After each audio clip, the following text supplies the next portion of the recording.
여기서 헤롯 대왕이라고 하면 예수님께서 나시던 그 시절에 그 2살 이하로 남자아이를 죽였던 그 헤롯을 말합니다. 성경에 보면 헤롯이 길게 등장하죠. 무슨 놈의 헤롯은 죽지도 않냐? 예수님 태어날 때 그렇게 난리를 피우더니 아직까지 살아서 이 헤롯은 죽지도 않느냐? 예, 그게 아니고요. 그 성경에는 헤롯이 한 4명의 헤롯이 등장을 합니다. 그 예수님께서 태어나실 때 그렇게 목숨에 위협을 했던 헤롯은 헤롯 대왕입니다. 다시 말해서 헤롯 가문의 선조이고요. 그리고 침례요한의 목을 뱉던 헤롯 있죠. 그 헤롯은 그 헤롯 대왕의 아들이에요. 아들로서 헤롯 안디바가 원래 이름입니다. 그리고 그 헤롯 안디바가 죽고 또 그의 이복 동생이 있어요. 그게 헤롯 필립인데 그게 오늘 본문에 나오는 헤롯이에요. 각각 다른 헤롯이에요. 이야, 헤롯이 참 장수했도다 이렇게 감동해 하시면 안 되고요. 나중에 또 저기 뒤에 가면 바울과 만나는 또 헤롯 왕이 있어요. 헤롯 아그리빠가 있어요. 그거는 오늘 죽은 헤롯의 아들이에요. 자자손손 잘해먹죠. 참 길게 잘해먹습니다. 그래서 우리가 가끔 헷갈립니다. 어떻게 이 헤롯이 이렇게 오래 살았냐 그러지만 그건 아니고요. 그러니까 원래 이 가이사라는 헤롯의 선조였던 헤롯 대왕이 그 도시를 먼저 만들기를 시작합니다. 그러다가 이제 이 헤롯 안디바가 이 도시를 확장하고 증축해서 이것을 만들게 되는데 규모가 엄청납니다. 계속 지금 발굴하면서 가이사라 지역을 이렇게 보니까요, 놀라운 걸 발견하는데 이게 바다를 메꿔서 만든 도시예요. 바다를요, 돌을 쌓아가지고요, 돌의 크기도 엄청납니다. 돌을 쌓아서 그렇게 축조된 도시니까 얼마나 대단하겠습니까? 이 가이사라라는 도시를 만들기 위해서 12년이 걸려가지고요, 수로와 또 극장과 원형 경기장까지 그렇게 갖춘 대규모 도시가 되었습니다. 한 도시에 극장이 있고 원형 경기장이 있다는 것은요, 그 도시의 규모가 엄청나다는 것을 의미합니다. 아무 도시나 그렇게 짓지를 않거든요. 그만큼 이 도시를 잘 지은 거예요. 헤롯 대왕이 여기다가 대규모 항구 도시를 만든 이유는 2가지 이유가 있습니다. 첫 번째는 자기 자신의 위대함을 알리기 위해서, 자기 이름을 내는 거죠. 또 하나는 오전에도 말씀드렸습니다만 로마 황제의 환심을 사기 위해서 그렇습니다.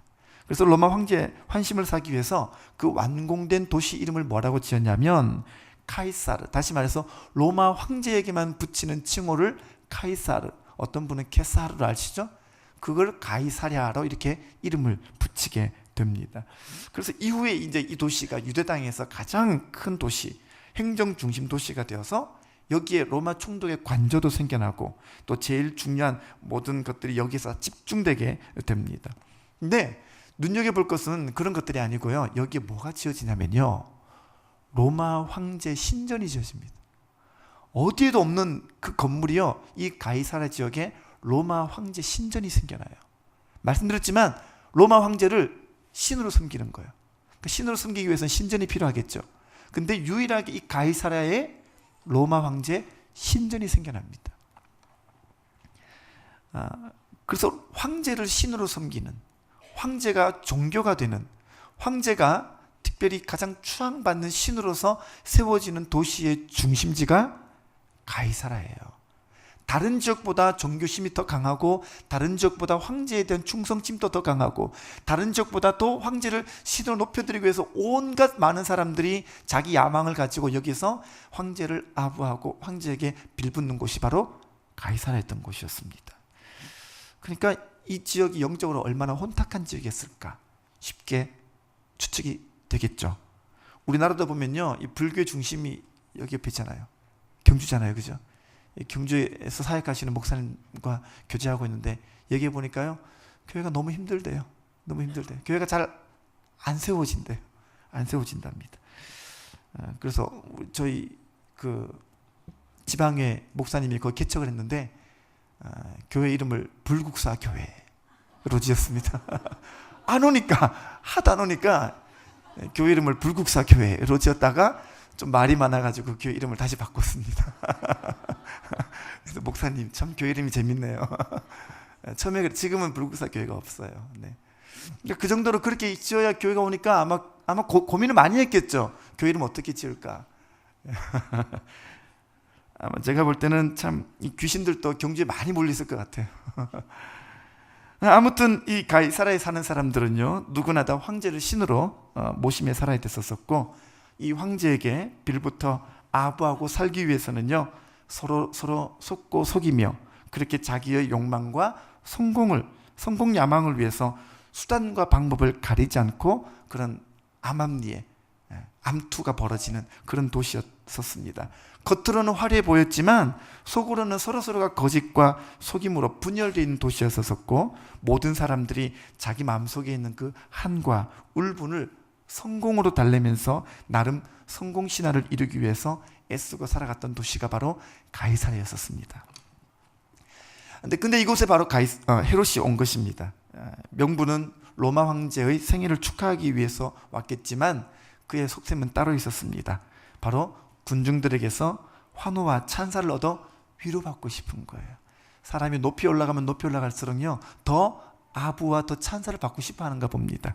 이 헤롯이 그랬던 것이었어요. 베드로를 놓쳐버린 상실감도 있었겠지만 그것 때문에 혹시나 사람들에게 비난받을까를 두려워서 그 비난이 두려우니까 오히려 자기를 아부할 수 있는 곳으로 찾아갔다고도 볼 수가 있겠죠.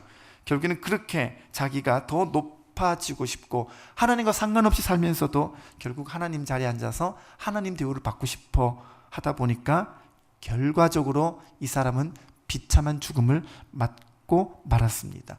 성경에 보니까 벌레가 먹었다 이렇게 나와 있는데 여기서 벌레라는 단어가 스콜렉스라 그래서 엄밀하게 번역하자면 세균이에요. 그러니까 이 헤롯은요, 급성 세균 감염으로 죽었을 것이다라고 많은 의학자들이 추측하고 있습니다.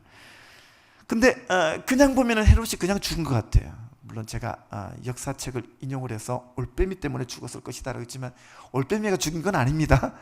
그런 역사의 기록이 있다라는 것이죠. 그렇지만 이 헤롯이 죽은 것은요, 말씀에 따라서 죽은 거예요. 아멘이시죠? 말씀과 상관없이 살았지만 그 말씀에 의해서 죽은 거예요. 우연히 죽은 게 아니라 그는 말씀대로 죽은 것입니다. 주님께서 말씀했잖아요. 나를 업신여기는 자는 내가 경멸하리라 그랬잖아요. 그렇죠?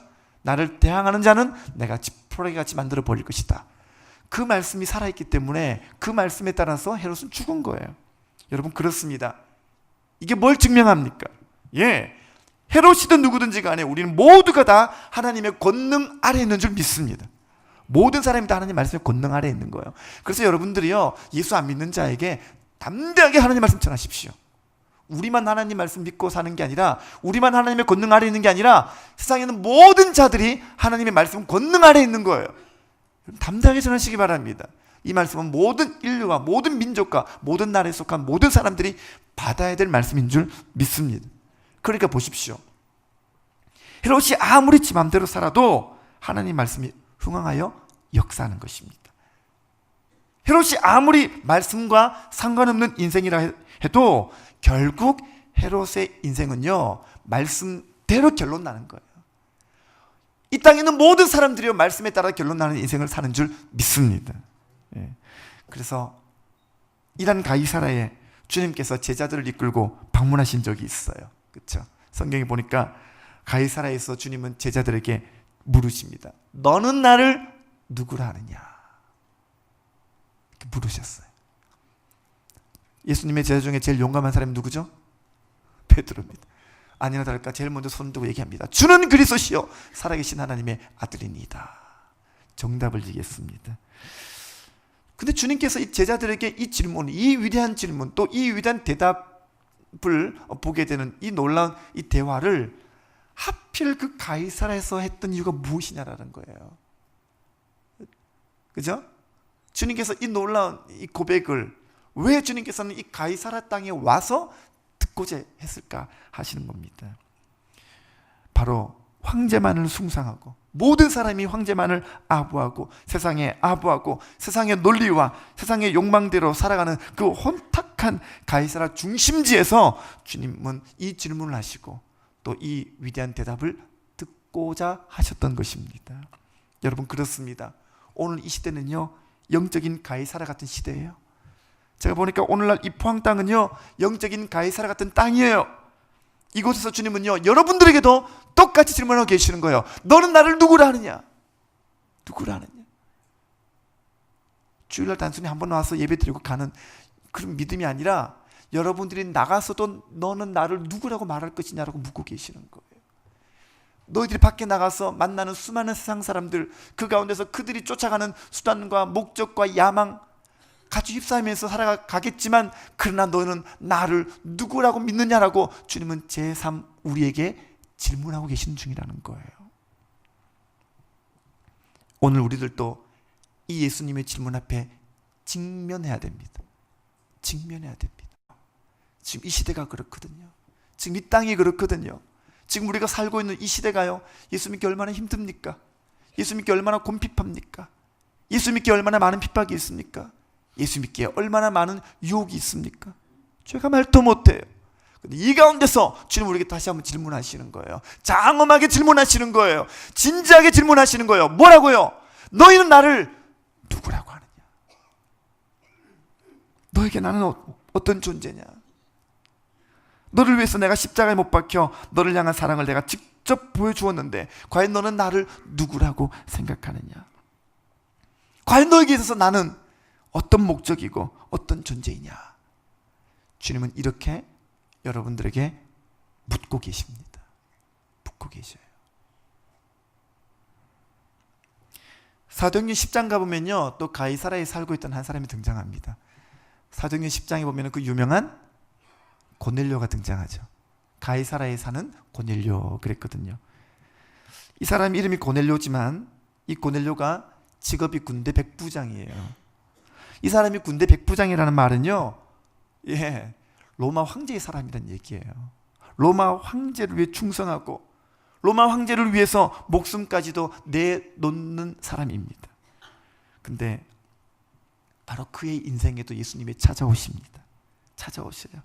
아마 그도 예수님 만날 때 그분이 그렇게 물었을지 모르겠어요. 너 가이사라의 군대 백부장으로서 그동안 너의 야망과 너의 목적대로 그렇게 로마 황제 앞에 아부하고 세상 앞에 아부하고 그렇게 이렇게 백부장까지 올라왔던 삶이었다. 그러나 지금 내가 너에게 말한다. 내가 널 위해 죽었노니 나는 너의 주인된 예수 그리스도라. 이제 너는 나를 누구라고 하느냐? 아마 고넬료에게도 주님께서 이렇게 질문했을 것 같아요. 근데 성경에 보니까 백부장 고넬료가 갈등하지 않고 고민하지 않고 주저하지 않고 주님 붙잡습니다. 아마 그랬겠죠. 예, 주는 그리스도시요 살아계신 하나님의 아들이시니이다. 고넬료도 그랬을 거예요. 오늘 우리들도 영적인 가이사라 같은 이 포항 땅에 살고 있습니다. 여러분의 삶의 현장도 마찬가지예요. 이 시대가 다 자기 야망과 자기 욕심과 자기 욕망 앞에 수단과 방법을 가리지 않고 살도록 그렇게 부추기잖아요. 이 시대가 그렇습니다. 이 땅에 사는 많은 사람들이 성공과 자기 이름 내며 자기 위안과 자기 위로를 받기 위해서 그저 그렇게 자기 고집과 자기 뜻대로 자기 야망대로 살고 있잖아요. 이 세상에서 내가 주인공 되어 보겠다고, 이 세상에서 내가 주연 되어 보겠다고 그렇게 이름 내고 자기 얼굴 드러내 보고자 이 세상에 아부하고 살고 있잖아요. 네, 주님께서 묻고 계시는 거예요. 여러분들에게 질문하고 계시는 거예요. 너는 나를 누구라고 하느냐? 너에게 나는 누구니? 너에게 나는 어떤 존재니? 예, 우리들에게 고백해야 돼요. 주는 그리스도시요 살아계신 하나님의 아들이시니이다. 이렇게 고백할 수가 있어야 합니다.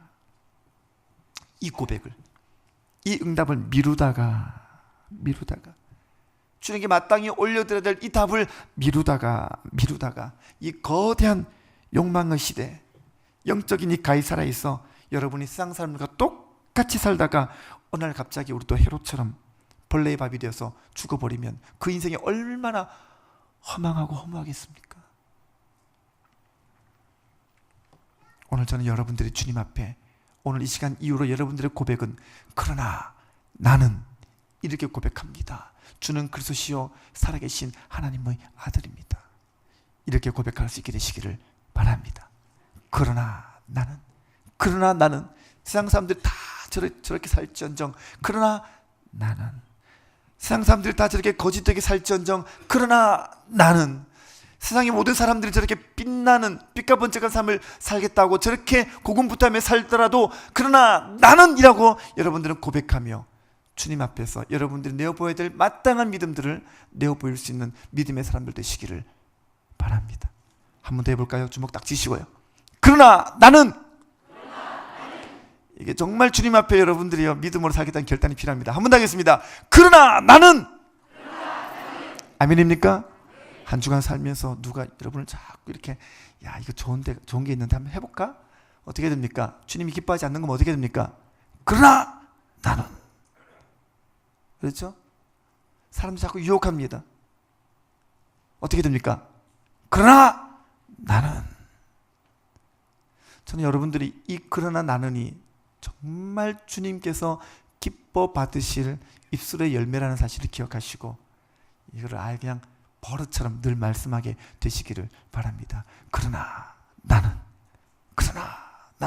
예. 자, 말씀이 흥황하여 더하니라. 그 다음 구절을 보겠습니다. 25절인데요 여기 보면 세상에서 주인공 되기를 포기하고 세상에서 자기 욕심과 야망을 다 내려놓고 세상에 아부하기보다는 하나님을 더 사랑하고 하나님을 경외하고 섬기며 살아가는 세 사람이 등장합니다. 25절 읽어볼까요? 시작. 바나바와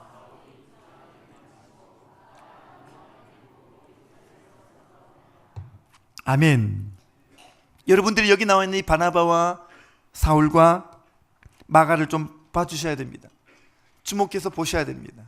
왜냐하면 이 세 사람은요 가이사라의 모든 사람들이 아니면 이 땅에 있는 모든 사람들이 내가 이 세상에서 주인공 되어 보겠다고 내 이름 한번 날려보겠다고 내 얼굴 한번 드러내 보이겠다고 그렇게 살아가고 있는데 그렇게 자기 욕심과 자기 요망에 사로잡혀 살아가고 있는데 전혀 다른 길, 전혀 다른 삶, 전혀 다른 모습으로 주님 앞에 순종하는 삶을 살아가기를 시작하고 있습니다. 아마 어떻게 보면 세상 사람들이 이 세 사람을 손가락질 했을지도 모릅니다. 이렇게 무의미한 일에 인생을 다 드린다고 세상 사람들이 이 세 사람을 다 업신여겼을지도 몰라요. 미쳤다 그랬을지 몰라요. 오해하고 욕했을지 몰라요. 그러나 이 사람들은요 세상에서 주인공 되기를 포기하고 하나님 나라에서 주인공 되는 것을 더 행복해했던 사람들입니다. 아멘입니까? 이 사람들은요 자기 야망과 자기 욕심에 사로잡히기보다는요 하나님의 갈망과 하나님의 뜨거운 마음을 이해하며 사는 것이 더 행복했던 사람들이었습니다.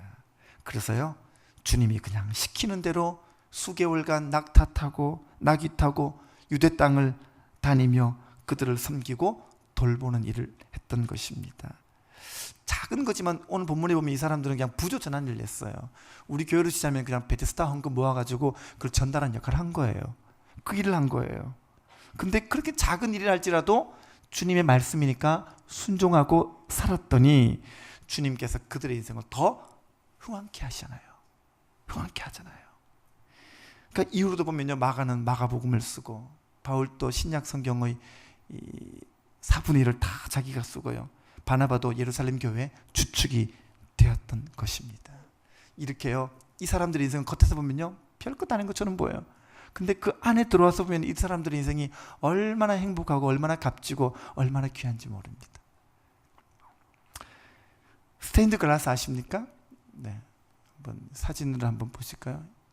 딱 보니까 알겠죠 뭔지요. 제가 성지순례 갔을 때 이걸 보고 참 이렇게 감동이 돼 사진을 여러 개 찍었는데 오늘 저녁에 보여드리려고 사진을 아무리 찾아봐도 급한 마음이라서 그런지 성지순례 때 찍은 사진 중에서 스탠드 글라스 제가 찍은 게 안 나오더라고요. 분명히 찍었는데 네, 가는 곳마다 저런 교회마다 스탠드 글라스가 많았었습니다. 하나 제가 저렇게 인터넷에서 한번 건져서 이렇게 보여드립니다. 저 스탠드 글라스가요 참 재밌는 게 저게 햇빛이 비춰가지고 교회 내부에 비치는 장면이 장관이에요. 사진으로 보니까 조금 하는데요 가서 직접 보시면요 합니다. 정말 아름답습니다. 저는 여러분들이 이제부터 오늘부터 다시 한번 하나님 말씀 속에 뛰어들게 되시기를 바랍니다. 정말 그 주님의 영원하신 말씀에 여러분들의 인생을 다 의탁하게 되시기를 바랍니다. 이 말씀 속에 들어오십시오. 들어오면요, 여러분의 삶 가운데 더 주님께서 이 말씀이 흥황케 되어지고 여러분들 남은 모든 삶들이 주님의 부흥과 주님의 흥황케 하는 삶을 살아가게 될 줄 믿습니다. 정말 여러분들이요, 이제 이 말씀을 대할 때마다 주는 그리스도시요 살아계신 하나님의 아들이시니다라는 이 고백과 화합하여 같이 여러분의 삶을 주님께 드리게 되시기를 바랍니다. 그렇게 우리가 우리 삶을 드리는 사람들이요, 한 사람, 두 사람, 한 목장, 두 목장, 우리 교회가 그렇게 드려지면 어떻게 되겠습니까? 예, 가이사라와 같은 이 시대, 가이사라와 같은 이 지역이요 변화될 줄 믿습니다. 주님께서요 다시 한번 우리에게 이 말씀으로 도전하고 계십니다. 오늘 저는 여러분 모두가요 믿음으로 일어나 이 말씀 속으로 들어오며 이 말씀이 흥황케 되어지는 간절한 갈망과 열망 속에 살아가게 되시기를 바랍니다. 한 주간 동안 오른손을 가슴에 얹고 늘 여러분을 되새기시기 바랍니다. 내 삶에는 하나님 말씀이 흥황해지고 있는가? 우리 목장에는 하나님 말씀이 흥황해져간 사람들이 얼마나 되는가? 더 늘어나는가? 이 교회에서 기도할 때요 더 많은 사람들이, 더 많은 성도들이 하나님 말씀이 흥황케 되어지기를 중보해 주시기를 바랍니다. 이것밖에 없어요. 인생이 뭐 별거 있겠습니까? 하나님 말씀의 흥황을 경험해야 그 인생이 가장 복된 인생이 될 줄 믿습니다.